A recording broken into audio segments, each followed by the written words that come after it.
अभ्यासयोगयुक्तेन चेतसा नान्यगामिना परमं पुरुषं दिव्यं याति पार्थानुचिंतयन्.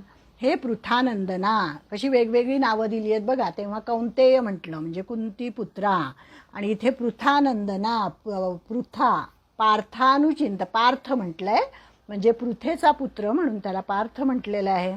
हे पृथानंदना, अभ्यास योगाने युक्त आणि अन्य कोणाचेही चिंतन न करणाऱ्या चित्ताने परमदिव्य पुरुषाचे चिंतन करीत शरीर सोडणारा मनुष्य त्यालाच प्राप्त होतो. जे मागच्या श्लोकामध्ये सांगितलं तेच या श्लोकात सांगितलेलं आहे की अभ्यास आणि योग हे दोन शब्द इथे आलेले आहे. अभ्यास योग युक्तेन चेतसा नान्यगामिना. अभ्यास आणि योग.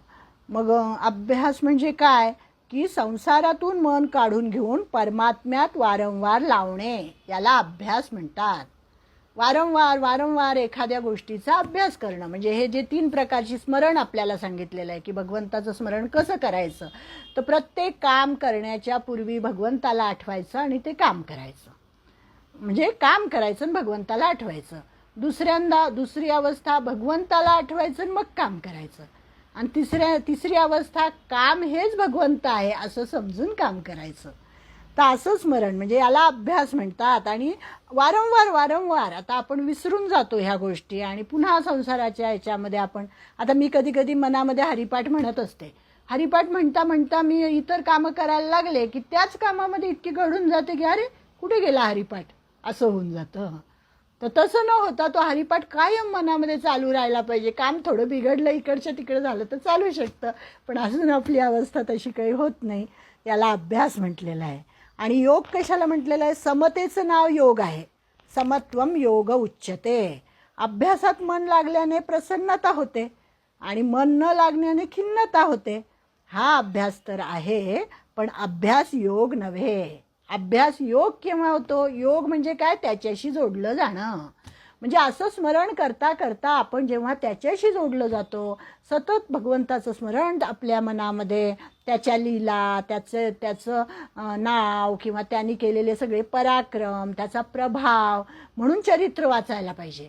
म्हणजे आपण जर भागवत वाचलं तर भागवतामध्ये अनेक गोष्टी आहे कृष्णाच्या, मग त्या जर आपल्याला आठवत राहिल्या असं नाव घेता तर मग ते काय होतं, मग त्याच्यामुळे काय होतं, आपोआप प्रसन्नता येते आपल्याकडे.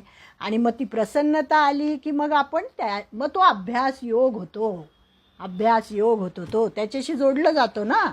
म्हणजे जरी चित्तामध्ये प्रसन्नता आणि खिन्नता झाली तरी त्याला महत्त्व देऊ नये. केवळ आपल्या उद्देशालाच महत्त्व द्यावे. आपल्या उद्देशावर दृढ राहणेच योग आहे. अशा योगाने युक्त असलेले चित्त असावे. म्हणजे काही वेळा खिन्नता येते मनामध्ये, थोडंसं विसरायला वगैरे होतं. मग त्यांनी सांगितलं तरीसुद्धा नाराज होऊ नका. जरीसुद्धा प्रसन्नता आली चित्तात, खिन्नता आली तरी लक्ष देऊ नका. तर ध्येय आपलं काय आहे की त्याचं स्मरण ठेवणं हे ध्येय आहे. त्यामुळे त्याचं स्मरण ठेवलं पाहिजे. चित्त दुसरीकडे जाऊ नये. अर्थात एका परमात्मेशिवाय दुसरा कोणता उद्देशच असू नये. चेतसा नान्यगामिना म्हणजे इतर कुठला उद्देशच नाही आहे, केवळ भगवंत. आणि मग अशा चित्ताने परमदिव्य पुरुषाचे अर्थात सगुण निराकार परमात्म्याचे चिंतन करीत शरीराचा त्याग करणारा पुरुष त्याच परमात्म्याला प्राप्त होतो. आता भगवान ध्यान करण्यासाठी अत्यंत उपयोगी सगुण निराकार परमात्म्याचे स्वरूपाचे वर्णन करतात. की ध्यान कोणाचं करायचं, कसं करायचं, मग त्याचं स्वरूप कसं आहे. तो सगुण तर आहे पण निराकार पण आहे. मग ते या श्लोकामध्ये तो कसा आहे त्याचं वर्णन सांगितलेलं आहे 9व्या श्लोकामध्ये. कविं पुराण मनुषासितारम अणोरणीयां समनुस्मरेद्यः सर्वस्य धातारमचिन्त्य रूपम आदित्यवर्णं तमसः परस्तात्. कसा आहे हा कविं म्हणजे सर्वज्ञ, पुराण, शास्ता आणि सूक्ष्माहून अतिसूक्ष्म सर्वांचे धारण पोषण करणारा, अज्ञानापासून अत्यंत पलीकडे असणारा, सूर्याप्रमाणे प्रकाश स्वरूप अशा अचिंत्य स्वरूपाचे चिंतन करतो. ध्यान कोणाचं करायचं, कसं करायचं, त्याचं रूप कसं आहे, तर तो कविम आहे. कविम म्हणजे काय, कवी म्हणजे आपले कविता करणारे कवी नाही, तर कवी म्हणजे संपूर्ण प्राण्यांना आणि त्यांच्या शुभाशुभ कर्मांना जाणणारा, असं त्या परमात्म्याचं नाव आहे कवी. म्हणजे सर्वज्ञ, ज्ञानी. कवी म्हणजे ज्ञानी, या ठिकाणी तो अर्थ घ्यायचा.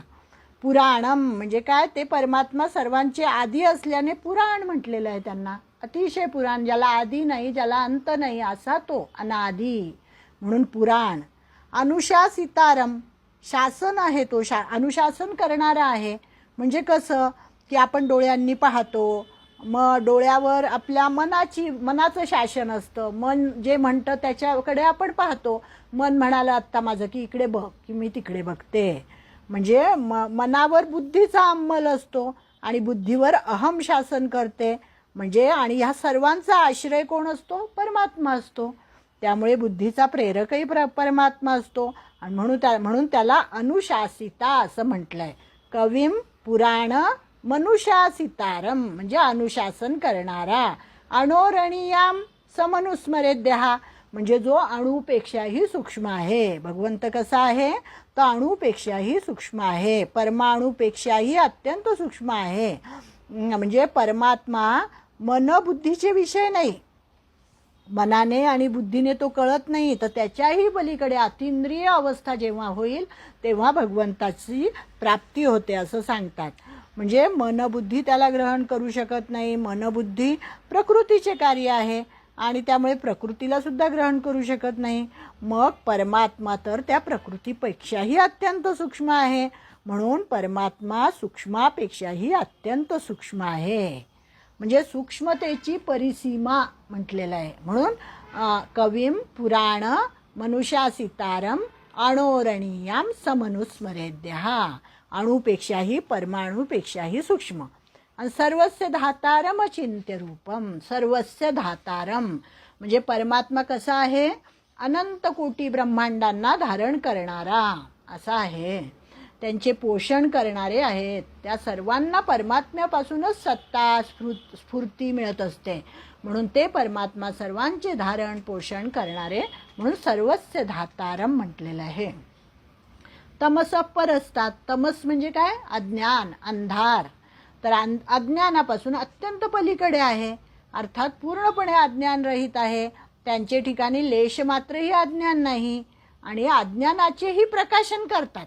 प्रकाशक आहे, कारण त्याच्याच प्रकाशात आपल्याला हे अज्ञान आहे हे कळतं आणि त्याच्याच प्रकाशात हे ज्ञान आहे हे कळतं. म्हणजे अज्ञानाचा प्रकाशक आहे, पण त्यांच्याकडे अज्ञान अजिबात नाही परमात्म्याकडे. आणि आदित्य वर्ण आहे म्हणजे काय, परमात्म्याचा वर्ण कसा आहे, सूर्यासारखा आहे. सूर्यासारखे सर्वांना मन बुद्धी इत्यादींना प्रकाशित करणारे आहेत. त्यांच्यापासून सर्वांना प्रकाश मिळतो. अचिंत्यम रूपम म्हणजे चिंतनाचा विषय नाही आहे. अचिंत्यम रूपम. अनुस्मरेत म्हणजे सर्वज्ञ आहे, अनादी आहे, सर्वांचे शासक आहे, परमाणुपेक्षाही सूक्ष्म आहे, सर्वांचे धारण पोषण करणारा आहे, अज्ञानाहून अत्यंत पलीकडे असणाऱ्या आणि सर्वांना प्रकाशित करणारा असा हा भगवंत आहे. म्हणून त्याला काय म्हटलंय, सगुण निराकार. परमात्म्याच्या चिंतनासाठी येथे अनुस्मरेत पद आलेले आहे. अनुस्मरेत. कविम पुराण मनुशासितारम अणोरणीयाम समनुस्मरेद्यहा सर्वस्य धातारमचिंत्य रूपम आदित्यवर्णन तमसः परस्तात्. तमसः परस्तात् म्हणजे अज्ञान त्याच्याकडे अजिबात नाही, अज्ञानाच्याही पलीकडे तो आहे. आणि सगळ्यांचं त्याला ज्ञान आहे. त्याच्या ज्ञानाच्या बाहेर काहीच नाही आहे. अर्थात त्या परमात्म्याला सर्वांचे स्मरण आहे. आता आपण जर त्या परमात्म्याच्या स्मरणात आहोत तर आपणही त्यांचे स्मरण केले पाहिजे. येथे शंका अशी येते की जो अचिंत्य आहे त्याचे स्मरण कसे करावे. मग याचे समाधान असे आहे की ते परमात्म तत्व चिंतनात येत नाही अशी दृढ धारणा करणेच अचिंत्य परमात्म्याचे चिंतन आहे. म्हणजे त्याचं चिंतन कसं करायचं, तो जर आमच्या चिंतनात येत नाही आहे तर मग हाच विचार मनामध्ये ठेवायचा की तो कसा आहे, तो निराकार आहे, त्याला आकारही नाही आहे, तो मनाच्या आणि बुद्धीच्या पलीकडे आहे, त्याचं आम्ही ध्यान करू शकत नाही, त्याचं आम्ही चिंतन पण करू शकत नाही, तो अचिंत्य आहे. हे चिंतन करणं म्हणजे त्याचं चिंतन करणं आहे असं त्यांनी सांगितलं आहे. आता अंतकाळच्या चिंतनानुसार काय होतं हाच विषय आपला पुढे चाललेला आहे. त्यामुळे याच्यामध्ये पण त्यांनी सांगितलं की जी मी ती गोष्ट सांगितली की प्रयाणकाळी त्यांनी काय केलं, 2 भुवयांच्यामध्ये आपला प्राण ठेवला, योग बलानी कसं केलं, काय केलं, ते सगळं या श्लोकात आहे. आता 10वा श्लोक. प्रयाणकाले मनसाचलेन भक्त्या युक्तो योगबलेन चैव भ्रोर्मध्ये प्राणमावेश्य सम्यक् सतं परं पुरुषमुपैति दिव्यं. प्रयाणकाले मनसाचलेन म्हणजे तो भक्तियुक्त मनुष्य अंतसमयी अचल मनाने, मनसाचलेन अचल मनाने, प्रयाणकाळी आणि काय भक्त्या युक्तो योगबलेन चैव, योग बळ असतं त्याच्याकडे, योगी असतो तो, अनंत जन्माची त्याची साधना असते. आणि मग तो काय करतो, भक्तियुक्त अंतःकरणाने भ्रुकुटी मध्यात प्राण आपले आणतो इथे आणि उत्तम तऱ्हेने प्राण तिथे आणून त्या परमदिव्य पुरुषाला तो मृत्यूनंतर प्राप्त होतो. म्हणजे मृत्यू काळची अंतकाळचं चिंतन कसं केलं आणि त्याच्यानंतर काय झालं ते सांगितलेलं आहे. अंतकाळी कवी, पुराण, अनुशासिता ही सगळी त्याची विशेषणं मागच्या श्लोकात आपली पाहिली आपण. तर कसा आहे हा परमात्मा, सगुण निराकार आहे आणि याच्या ठिकाणी जो मनुष्य आपलं चित्त स्थिर करतो, मन स्थिर करतो आणि सगुण निराकार स्वरूपाविषयी आदरपूर्वक दृढ मनाने तो तिथे, अचल मनाने तिथे तो योग बळाने तिथे तो आपले प्राण स्थापित करतो, प्राणायाम करतो. प्राणांना रोखण्याचा जो योग बल म्हटलेला आहे त्याला, प्राणांना रोखण्याचा जो अधिकार प्राप्त केला, प्राणायामाद्वारे ती शक्ती प्राप्त होते, त्याला योग बल असं म्हटलेलं आहे. या योग बलाद्वारे दोन्ही भुवयांच्या मध्यभागी स्थित असलेले जे द्विदल चक्र आहे, आपली चक्र आहेत ना आपल्या शरीरामध्ये, सप्तचक्र सांगितलेली आहे, तर इथे भ्रूमध्यामध्ये द्विदल चक्र आहे, 2 पाकळ्या आहेत त्याला आणि त्यात स्थित, त्यामध्ये सुषुम्ना नाडी आहे आणि त्या सुषुम्ना नाडीमध्ये हा प्राण जो आहे हा प्रवेश करतो आणि नंतर मग तो असा इथून इथे वरती जातो. इथे काय असतं, 10वं द्वार असतं. 9 द्वार आहेत आपल्या शरीराला, तर हे इथे 10वं द्वार म्हटलं जातं आणि योग्याचे प्राण तिथून जातात असं सांगितलेलं आहे की त्या 10व्या द्वाराने ब्रह्मरंध्र त्याला म्हटलेलं आहे. इथे टाळूच्या इथे, म्हणून टाळू भरतात बघा लहान मुलाची, ती अशी मऊ असते तेव्हा, तर त्या टाळू फोडून ओंकाराचा हे होऊन उच्चार होऊन ते प्राण तिथून, योग्याचे प्राण तशा पद्धतीने जातात असं त्यांनी सांगितलं आहे. आणि आता पुढच्या श्लोकात काय सांगतात की भगवान पुढच्या श्लोकात निर्गुण निराकाराच्या प्राप्तीच्या उपायांचा उपक्रम सांगतात. हे सांगितलं सगुण साकार. प्रयाणकाले मनसाचलेन भक्त्या युक्तो योगबलेन चैव गृहोर्मध्ये प्राणमावेश्य सम्यक सतं परम पुरुषम उपैति दिव्यान. की काय करावं साधकांनी, तर साधकांनी प्रथम हा निश्चय करावा की अज्ञानापासून अत्यंत पलीकडे असलेले, सर्वांपेक्षा अतीत जे परमात्म तत्व आहे, ते सर्वांचे प्रकाशक आहे, सर्वांचा आधार आहे, सर्वांना सत्ता देणारे, स्फूर्ती देणारे निर्विकार तत्व आहे. त्या तत्वाविषयीच प्रियता झाली पाहिजे, मनामध्ये आकर्षण निर्माण झालं पाहिजे, त्याच्या ठिकाणी स्वाभाविक माझं मन लागलं पाहिजे, असा हा सगुण परमात्म्याविषयी सांगितलं. आणि आता निर्गुण परमात्म्याविषयी या पुढच्या श्लोकामध्ये सांगतात. यदक्षरं वेदविदो वदन्ति विशन्ति यद्यतयो वीतरागाः यदिच्छन्तो ब्रह्मचर्यं चरन्ति तत्ते पदं संग्रहेण प्रवक्षे. यदक्षरम म्हणजे ज्याला अक्षर म्हणतात, अक्षर पुरुष. नंतर विरक्त संन्यासी ज्याला प्राप्त करतात, म्हणजे निर्गुण निराकाराचं वर्णन याच्यात. आणि साधक ज्याच्या प्राप्तीची इच्छा करून ब्रह्मचर्य पालन करतात, ते पद मी तुला आता संक्षेपाने सांगेन असं या श्लोकामध्ये सांगितलं आहे. की यदक्षर म्हणजे अक्षर स्वरूप त्याचं कसं आहे. नंतर विरागी पुरुष म्हणजे वैराग्य प्राप्त करणारे संन्यासी त्याला कसं प्राप्त करतात, आणि ब्रह्मचर्याचं व्रत पालन केलेले ब्रह्मचारी त्याला कसं प्राप्त करून घेतात या अक्षरपदाला, ते मी तुला आता सांगतो असं भगवान म्हणतात. वेदांना जाणणारे पुरुष, ज्याला अक्षर निर्गुण निराकार म्हणतात, ज्याचा कधी नाश होत नाही, जो सदा सर्वदा एकरूप एकरस राहत असतो आणि ज्याला त्याच अध्यायात 3ऱ्या श्लोकात अक्षरम ब्रह्म परमम, पहिलाच प्रश्न होता ना अर्जुनाचा की किम तद ब्रह्म, तर त्यांनी सांगितलं होतं अक्षरम परमम ब्रह्म, अक्षर ज्याचा क्षर होत नाही असं ते ब्रह्म आहे. मग तेच इथे सांगितलं यदक्षरम वेदविदो वदंती, आणि त्याच निर्गुण निराकार तत्वाचे येथे अक्षर नावाने वर्णन केलेले आहे. मग जे संपूर्ण साधनांच्या शेवटचे फल आहे तत्ते पदम संग्रहेण प्रवक्षे, की कसं ह्याला प्राप्त करून घ्यायचं, त्या पदाला अर्थात तत्वाला, हे मी तुला उत्तम रीतीने सांगतो आणि संक्षेपाने सांगतो असं भगवंतानी म्हटलेलं आहे. कशा रीतीने हे तत्व आपल्याला प्राप्त होईल, ब्रह्माची उपासना करणारे ज्या रीतीने त्या ब्रह्माला प्राप्त होतात ते मी आता तुला उत्तम प्रकारे सांगतो. अंतकाळी त्या निर्गुण निराकार तत्वाच्या प्राप्तीचा विधी फलासह सांगण्यासाठी पुढील 2 श्लोक आता सांगतात की त्या निर्गुण निराकार तत्वाला प्राप्त करून घ्यायचं आहे तर काय करायला पाहिजे, कसं वागायला पाहिजे, ते आता हे 2 श्लोक त्यांनी सांगितले, 12वा आणि 13वा. सर्वद्वाराणि संयम्य मनोहृदि निरुध्य च मूर्ध्याधायात्मनः प्राणम आस्थितो योगधारणाम् ओमित्येकाक्षरं ब्रह्म व्याहरन् मामनुस्मरन् यः प्रयाति त्यजन् देहं स याति परमां गतिम्.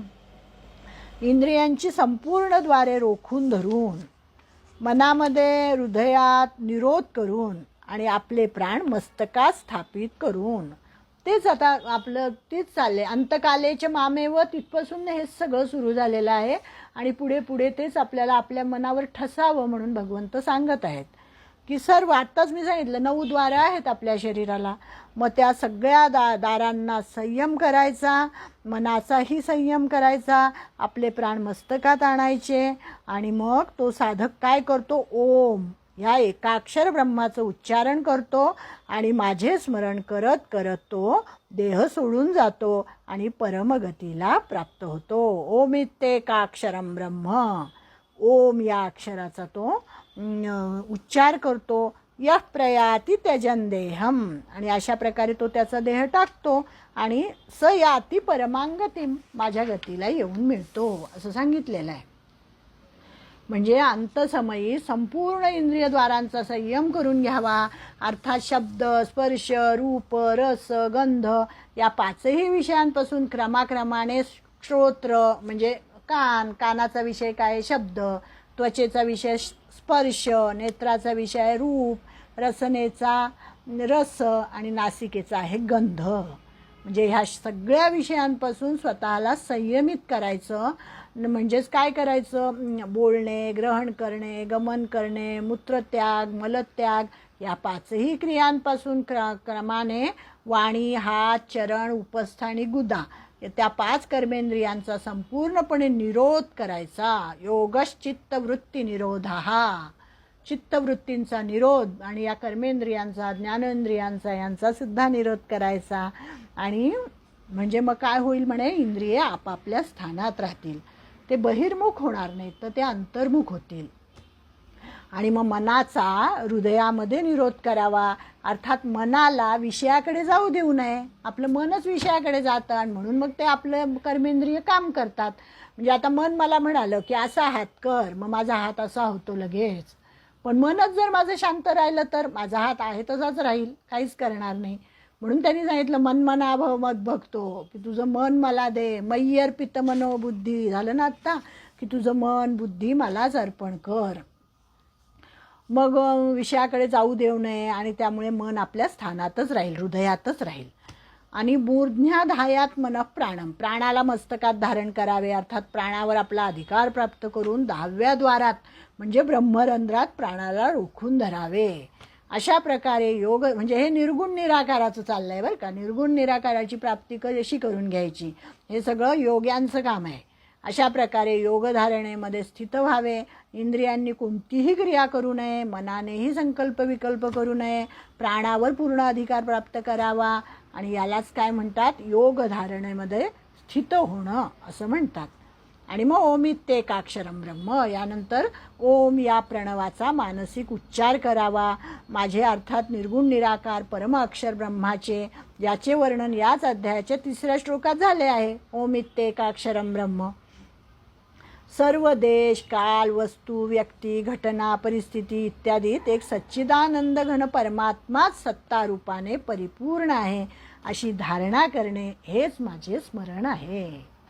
पुन्हा पुन्हा पुन्हा पुन्हा त्यांनी आपल्यावर तेच ठसवायचा प्रयत्न केलेला आहे की हा संसार जो आहे हा भगवंतानीच निर्माण केलेला आहे, आपल्यालाही त्यांनीच निर्माण केलेला आहे. त्यामुळे सगळीकडे तो आहे. देश काल वस्तू व्यक्ती घटना परिस्थिती ह्या सगळ्यामध्ये परमेश्वरच भरलेला आहे असं त्यांनी सांगितलं आहे. आणि ह्या सगळ्यांचं चिंतन करत करत असं निर्गुण निराकार, हे चिंतन कशाचं आहे, निर्गुण निराकाराचं आहे. आणि सगुण चिंतन म्हणजे काय, मग एखादी मूर्ती आपल्या डोळ्यापुढे असेल, मग त्या मूर्तीचे पाय कसे आहेत, तिचे हात कसे आहेत, तिला कसा हार घातला आहे, तिचं मुख कसं आहे, तिला कसा तिलक लावला आहे, ह्याचं चिंतन करणं म्हणजे सगुण साकाराचं चिंतन करणं. आणि हे निर्गुण निराकाराचं म्हणजे सगळं काही आहे ते सगळं भगवंतानीच बनवलेलं आहे आणि सगळ्यामध्ये भगवंतच सत्ता रूपाने परिपूर्ण आहे असं स्मरण जो करतो आणि असं स्मरण करून जो देहत्याग करतो, अर्थात 10व्या द्वारातून प्राणाला बाहेर काढतो, तो परमगतीला पोहोचतो. म्हणजे तो अर्थात निर्गुण निराकार परमात्म्याला प्राप्त होतो. निर्गुण निराकाराचंच तो ध्यान करतो, त्यामुळे तो निर्गुण निराकाराला प्राप्त होतो. म्हणजे ज्याच्याजवळ योगबल असते आणि ज्याचा प्राणावर अधिकार आहे, म्हणून प्राणायाम आपल्याला सोपी क्रिया वाटते पण फार अवघड आहे. प्राणावर संयम मिळवायचा असं ते प्राणायाम आहे. आणि तो प्राणायाम जर आपण नियमित केला तर कितीतरी गोष्टी साध्य होतात. म्हणे करायला पाहिजे खरं प्राणायाम. त्याला तर निर्गुण निराकाराची प्राप्ती होते, परंतु या दोन्ही गोष्टी दीर्घकालीन अभ्यासाने साध्य असल्या कारणाने सर्वांसाठी मात्र कठीण आहेत. म्हणून भगवान पुढील श्लोकात आपली अर्थात सगुण साकाराची सुगमतेने होणारी प्राप्ती सांगतात. त्यांना माहिती आहे की निर्गुण निराकाराची भक्ती कोणीही करू शकणार नाही आणि ते करणंही अतिशय अवघड आहे. मग सगुण साकाराची भक्ती करा म्हणजे काय करा, तर ते आता 14व्या श्लोकामध्ये सांगतात. अनन्यचेता सततम यो मां स्मरति नित्यशः तस्याहं सुलभः पार्थ नित्ययुक्तस्य योगिनः. हे पृथानंदना, पार्थ परत शब्द आला. अनन्य चित्त असणारा, अनन्य चेता म्हणजे अनन्य चित्त असणारा जो मनुष्य आहे तो माझे नित्य निरंतर स्मरण करत असतो, अशा नित्ययुक्त योग्यासाठी मी सुलभ आहे, अर्थात त्याला सुलभतेने प्राप्त होतो. म्हणजे एवढं कठीण वरती सांगितलं म्हणून घाबरून जाऊ नका असं सांगतात भगवान, की घाबरून जाऊ नको, तुला काही निर्गुण निराकाराची भक्तीच करायला पाहिजे असं मी अजिबात सांगणार नाही. तर तू सगुण साकाराची भक्ती कर, ते खूप सुलभ आहे आणि ते तू कर. त्यामुळे अनन्य चेता म्हणजे ज्याचे चित्त भगवंताला सोडून कोणत्याही भोगभूमीकडे जात नाही, कोणत्याही ऐश्वर्याकडे जात नाही, ज्याच्या अंतःकरणात भगवंताशिवाय इतर कोणाचा कसलाही आश्रय नसतो, त्याला महत्त्व नसतं, तो पुरुष अनन्य चित्त असतो. बाळ जसं आपल्या आईला अनन्य असतं, गर्भ जसा आपल्या आईला अनन्य, त्याला आईशिवाय दुसरी गतीच नाही. किंवा जन्माला आलं तरीसुद्धा आई खाऊ घालील तर ते खाईल, आईने कपडे घातले तर ते घालेल, आईने चालवलं बोट धरून तर ते चालेल. म्हणजे त्याला स्वतःचं असं काहीच नसतं, तर ते संपूर्णपणे आपल्या आईवर अवलंबून असतं, अनन्य असतं. तसा भगवंताला अनन्य राहायचं असं त्यांनी सांगितलेलं आहे. त्याचे इष्ट दुसरे कोणतेच नसते, भक्त भगवंताशीच परायण असतो, म्हणून याला अनन्य चेता म्हटलेलं आहे. मग आता या सगुण उपासनेत काय काय येतं, याच्यामध्ये तुम्ही कोणाचीही भक्ती करा, विष्णूची करा, रामाची करा, कृष्णाची करा, शिव कोणाचं आराध्य दैवत असू शकतं, देवी असू शकते, शक्ती आहे, गणेश आहे, सूर्य आहे, ही सगळी जी भगवंताची रूपे आहेत, स्वरूपं आहेत, त्या सगळ्यांची जरी आपण चिंतन केलं, प्रत्येकाचं जरी आपण पूजा केली, भक्ती केली, तरीसुद्धा मनामध्ये एक भाव मात्र निश्चित पाहिजे की ही सगळी त्या निर्गुण निराकाराचीच रूपे आहेत. आणि हे सगळं आपला जो इष्ट आहे, म्हणजे मी समजा श्रीकृष्णाची भक्ती करत असेल आणि जे माझं इष्टदैवत आहे ते पण काही वेगळं नाही आहे, तर ह्या बाकी दैवतांमध्येच ते सुद्धा समाविष्ट आहे. म्हणजे कोणाचीही भक्ती केली तरी ती एकाच परमेश्वराला जाऊन मिळते असं त्यांनी सांगितलेलं आहे. असा भाव पाहिजे, त्याला अनन्य चेता असं म्हटलेलं आहे. अनन्य चेता सततम, सततम याला पण फार महत्व आहे. सततम यो माम स्मरती नित्यशः, नित्य आणि सतत याला फार महत्व आहे की एखादी गोष्ट सातत्याने करणं, नित्य करणं. नित्य नेमनामी तो प्राणी दुर्लभ, लक्ष्मी वल्लभ तयाजवळी असं हरिपाठात सांगितलंय. नित्य नेमनामी तो प्राणी दुर्लभ असं म्हटलेलं आहे की दुर्लभ आहे असा प्राणी की ज्याचा नित्यनेम घडतच नाही. साधं तुळशीला पाणी घालायचं आपण जर नियम केला, रोज घडत नाही, एखाद्या वेळेस काहीतरी राहूनच जातं, म्हणजे नित्यनेम. तसा भगवंताचं स्मरण हे तुम्ही नित्यनेमाने करा असं सांगितलेलं आहे. सततम याचा अर्थ पण निरंतर, अर्थात झोपेतून उठल्यापासून पुन्हा गाढ झोप लागेपर्यंत जो माझे स्मरण करतो त्याला नित्यशः असं म्हटलेलं आहे. नित्य म्हणजे एखाद्या वेळेस किंवा विशिष्ट वेळी वगैरे असं नाही, तर झोपेतून उठल्यापासून पुन्हा झोपेपर्यंत. त्याचा अर्थ सदा सर्वदा, सदा सर्वदा भक्तिपंथेची जावे. म्हणून आपल्या सगळ्यांनी कसे शब्द वापरलेले आहेत बघा, सदा, नित्य.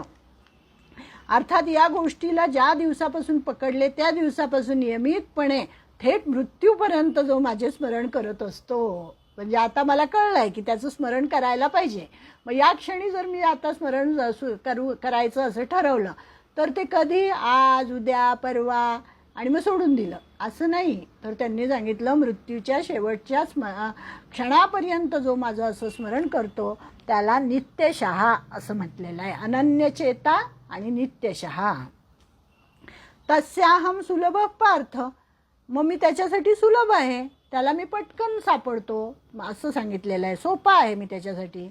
अशा नित्ययुक्त योग्यासाठी मी सुलभ आहे. येथे नित्ययुक्त पद चित्ताद्वारा निरंतर चिंतन करणाऱ्याचे वाचक नाही, तर श्रद्धा प्रेमपूर्वक, नित्य पदामध्ये सुद्धा मनामध्ये श्रद्धा पाहिजे, भक्ती पाहिजे, प्रेम पाहिजे आणि परत निष्काम भाव पाहिजे की भगवंता मला तुझ्याकडून काहीच नको, तू सगळं काही मला दिलेलं आहे, माझं स्वतःचं काही नाहीच आहे, जे काय आहे ते सगळं तुझंच आहे.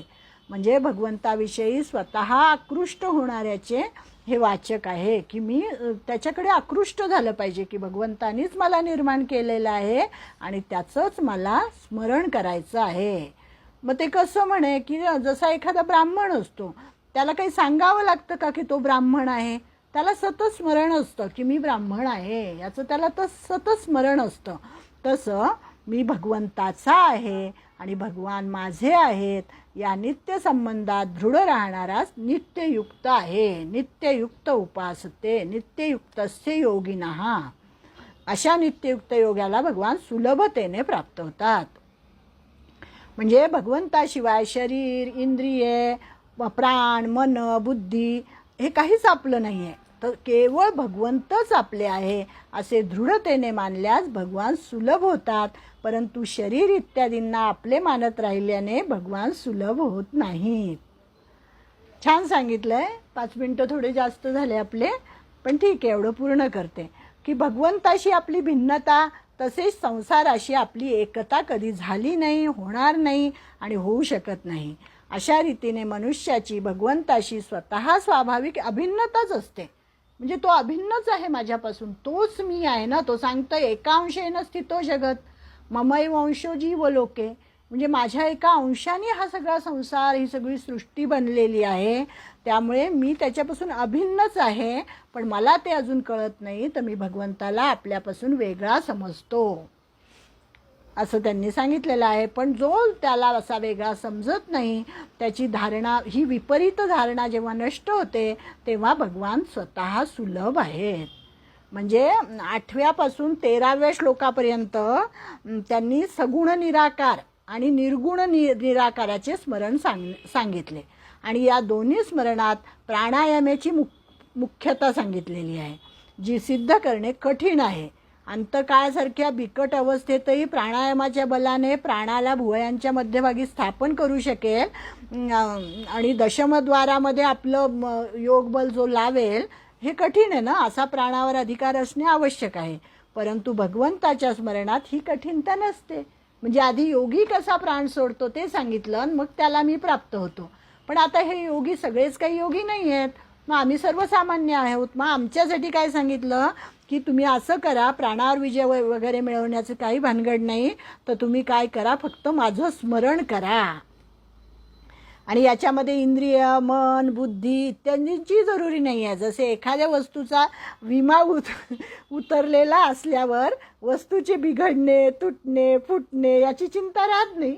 आपण जर गाडीचा विमा उतरवला तर आपण काय म्हणतो, झाला ॲक्सिडेंट, काही तोडफोड झाली तर आहे, आपण विमा उतरवलेला आहे, ती विमा कंपनी सगळं भरून देईल. तसं ते सांगतात, किती छान सांगितलं आहे की एकदा आपण भगवंताला समर्पित होऊन जावं, आपला विमा उतरवून द्यावा. आणि मग एकदा त्याला समर्पित झालं की मग साधकाला आपल्या गतीविषयी काही चिंताच करायची गरज नाही आहे. कारण हे साधन क्रियाजन्य अथवा अभ्यासजन्य नव्हे, यात तर केवळ संबंधाची जागृती असते. म्हणून या साधनेत काठिण्य अजिबात नसते. आणि याच कारणामुळे भगवंतांनी स्वतः आपल्याला सुलभ म्हटले आहे. असा मी तुम्हाला सुलभ आहे म्हणे, सगळं मला फक्त तुम्ही अर्पण करा, विमा उतरवून द्या माझ्या नावाचा की झालं, तो सगळं बघून घेईल आता. असं त्यांनी सांगितलंय. आता आपण आलोय 14व्या श्लोकापर्यंत. आता पुढच्या 2 श्लोकामध्ये भगवंता आपल्या प्राप्तीचं महात्म्य सांगतात की मला प्राप्त करून कशासाठी घ्यायचं, भगवंताला प्राप्त करून कशासाठी घ्यायचं. काही लोकांना हे कळत नाही. ते म्हणतात काय करायची आहे भगवंताची प्राप्ती, आमचं सगळं छान चाललंय, खातो पितो उठतो फिरायला जातो, कशाला पाहिजे भगवंत. मग आता ते भगवंत कशाला पाहिजे, भगवंताची प्राप्ती कशासाठी करून घ्यायची, ते आता त्यांनी आपल्याला पुढच्या 2 श्लोकामध्ये सांगितलेलं आहे. ते आपण पुढच्या वेळेस बघूया. आपण सगळ्यांनी शांतपणे ऐकून घेतलं त्याबद्दल सर्वांचे आभार मानते आणि ही सेवा मी भगवंताच्या चरणी अर्पण करते. ओम तत्सत श्री कृष्णार्पणमस्तु.